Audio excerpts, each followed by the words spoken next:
Here are 4 investing principles that you need to know about investing now.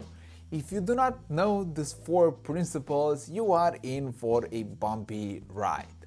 I learned these 4 investing principles from bright minds like Warren Buffett, Lee Lu, and Benjamin Graham, and I'm here to share them with you, hoping that they will make you tons of money in the future. Here's the format of this video. In part 1, we're going to talk about a part ownership of a business.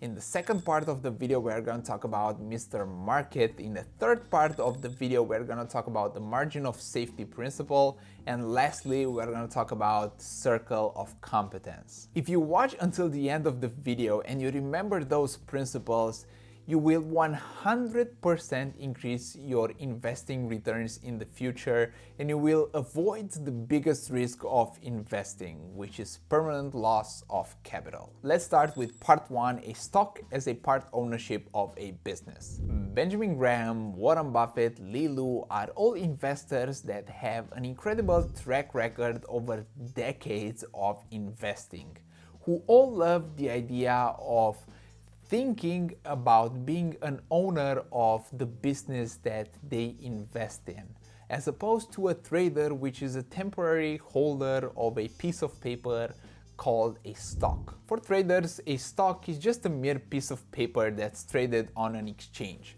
For an investor, holding a stock means that they have a fractional ownership of the business that they invested in, and they treat that business as it would be theirs. And this ownership mentality encourages the investors to learn more about that particular business, which in turn increases their overall return, because as they know more about that business, they can much more accurately predict what's going to happen with the business in the future. Whenever you hear such investors talk about a business that they invested in, they value that business as a whole, as if they would purchase that entire business.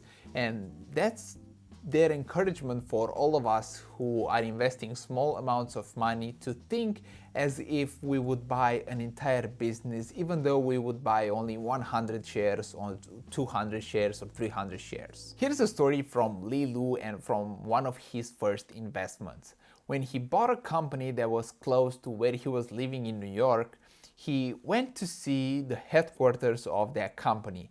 But because he was not able to pass through the guards to visit the actual company, he then started to talk with them about what they like about the job, how they are treated, how well they are paid. You can definitely see that no other trader would ever do something like this. No other trader would be interested in how a guard is treated by that company. But because he approached that investment with an ownership mentality, he was interested about how the company treats its employees, how they are feeling related to the company, how much do they enjoy working at that place, because all those elements could impact the future of the company. Now, while we do not have to do what Lee Lu did to travel to see the company, the headquarters and all that stuff and to talk with the employees, we can definitely approach our investment with an ownership mentality and to treat that business as it would be our own and learn as much as possible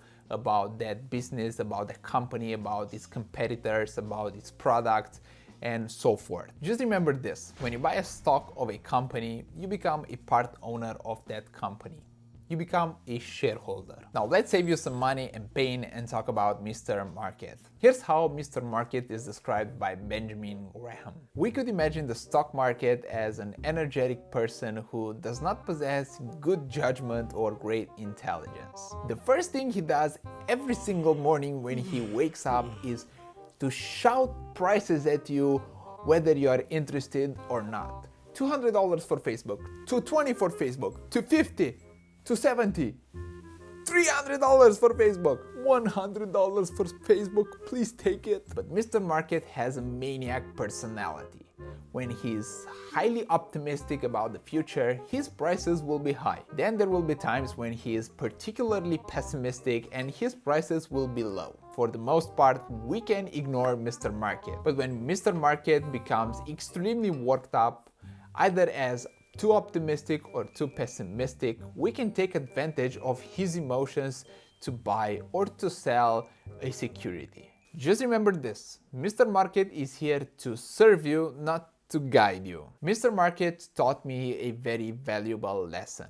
Know the companies that you are buying, know their approximate value, and completely ignore the short-term market fluctuations. As long as Mr. Market gets extremely worked up like he did in March, and you are able to buy $10 bills for $5, load up the truck and do not hold back. The same goes when Mr. Market gets extremely worked up and he hypes up the prices like crazy. During those times, it's better to just wait for Mr. Market to get a bit more pessimistic and offer us the businesses at a margin of safety, which leads us nicely into point number 3 or part number 3 of this video. This principle is going to save you so much money in the future that in 5 years, I promise that you're going to come back and thank me for telling you about this one. At its heart, investing is about making predictions of the future. However, we can only have an indication of what the future is going to hold for us, as the future is inherently unpredictable. Remember this,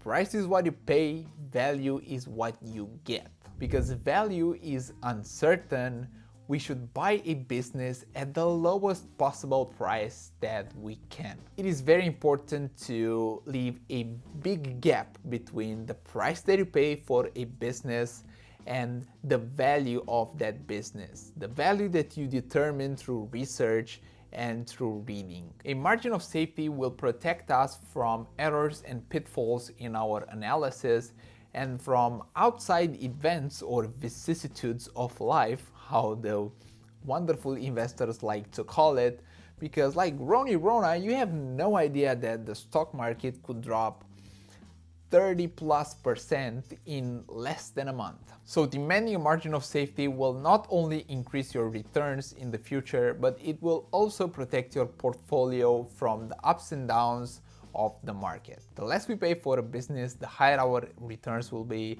and the lower our risk will be. Lastly, a few words on the circle of competence. The circle of competence is here to determine the limit of one's knowledge and ability. Great investors tend to believe that investing should be a reflection of one's knowledge and wisdom. Such investing knowledge and wisdom will be built over our career or our investing career. But we all have certain advantages compared to others through our experiences in life, through our research, through our jobs, and through other factors that are going to impact our knowledge and our ability. Heck, most people know more about Pokemons than anything else, and if you are one of them, then you should definitely invest in Pokemons or in Pokemon companies or in Pokemon cards. The circle of competence is not something that you are born with, but it's something that you develop through research, study, and experience. Here are a few tips that I learned and I want to share with you about how you can build your circle of competence. You can understand how and why a company earns money, how much it could potentially earn in the future. What are its competitors? What are the competitive advantages of that company? How is that industry going to do in the future? Is it going to become obsolete, or is it something that's going to be a breakthrough? There are many ways in which you can build your circle of competence, and these were just a few tips that will help you begin your journey. Alright everyone, I want to thank you so much for watching this video. I hope you enjoyed it and you found it useful. If you did so, all I ask you is to please consider giving it a like, because it tremendously helps with the YouTube algorithm and it's going to help our family grow a little bit. If you found this video helpful and you want to see more like this, feel free to subscribe, and until next time, take care, have a wonderful day, and don't forget that you are amazing.